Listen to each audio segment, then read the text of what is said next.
Bismillahir Rahmanir Rahim. The most beautiful stature. Ahsani taqweem. God says, truly we created the human being in the most beautiful stature. Then we cast him to the lowest of the low. Surah At-Teen, verses 4 through 5. The perfect or complete human being, Al-Insanul Kamil, is the one who is independent within himself in the essential manner that befits his intent. He is the one who truly knows himself and is not restrained by temporality or circumstance. He is complete or kamil because he is created in the form of the real and has complete knowledge of himself through unveiling, kashf, fruitional experience or taste, dhawq, direct knowledge or gnosis, ma'rifah, and spiritual state or hal. You should know, dear disciple, that God has singled out the human form for the status of perfection because the human form is not an existent that was preceded by non-existence. For whereas the visible cosmos was brought forth from non-existence into existence, the human being brought together all the realities that were separated within the cosmos. The human form emerged from separative existence into all-comprehensive existence, which is an honor that was bestowed upon none other than it. It is for this reason that the human heart embraces the divine mounting upon the throne, or as one tradition puts it, my earth and my heaven cannot contain me, but the heart of my believing servant contains me. If people only knew the reality of the perfect human being, the inherent mercy that is bestowed upon him, and the attributes that he encompasses, they would come crawling to give their oath of allegiance to him. They would freely give up their precious possessions as well as their souls, preferring him over the here below and the hereafter. One glance at his face is enough to transport the servant through all the stations and degrees. And how can one prostrate to the Shaykh, as-sujud ila saq, as the Quranic expression puts it, when one does not understand God's immanence in his transcendence? To this effect, an authentic hadith reads, God will disclose himself to them in the lowest form in which they imagined him.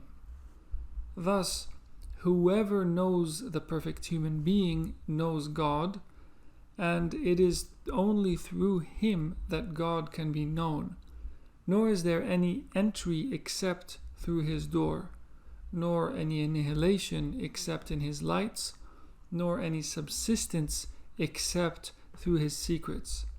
None honors and recognizes his full worth except his Lord.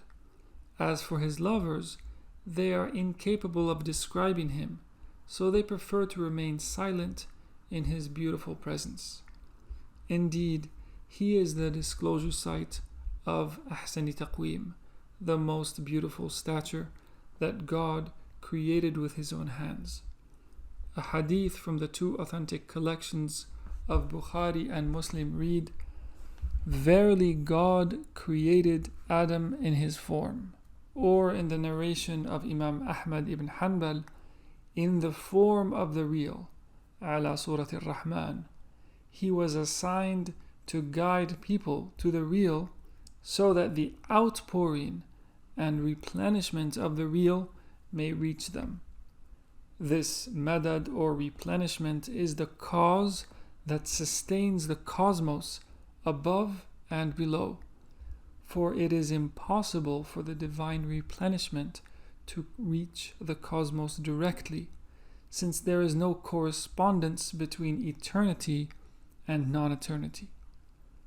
The replenishment thus descends through the Shaykh from the attribute of Ahsani Taqweem, the most beautiful stature, to flow through the people of heedlessness in the lowest of the low, Asfali Safilin, which is you, O dervish, Ayyuha al-Faqir. Yes, you. Do not be surprised or deem your soul to be greater than that. Yes, for at this station you are in reality the disclosure site of Asfali Safilin, the lowest of the low.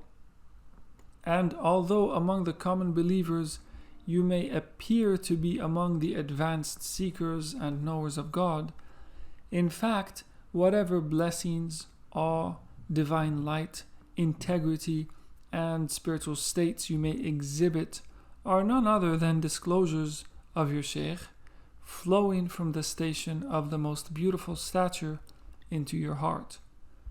Do not therefore exchange that certainty of the reality of your lower self for what the common believers might hear about you.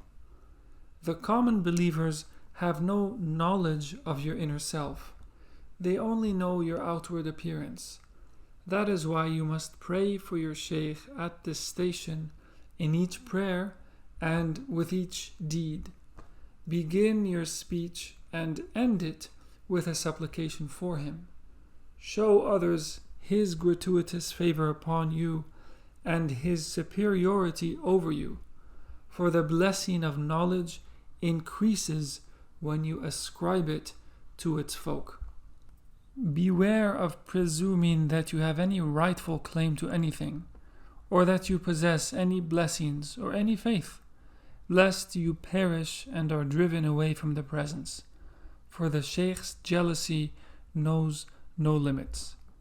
اللهم صل على سيدنا محمد وعلى آل سيدنا محمد كما صليت على سيدنا إبراهيم وعلى آل سيدنا إبراهيم وبارك على سيدنا محمد وعلى آل سيدنا محمد كما باركت على سيدنا إبراهيم وعلى آل سيدنا إبراهيم في العالمين إنك حميد مجيد.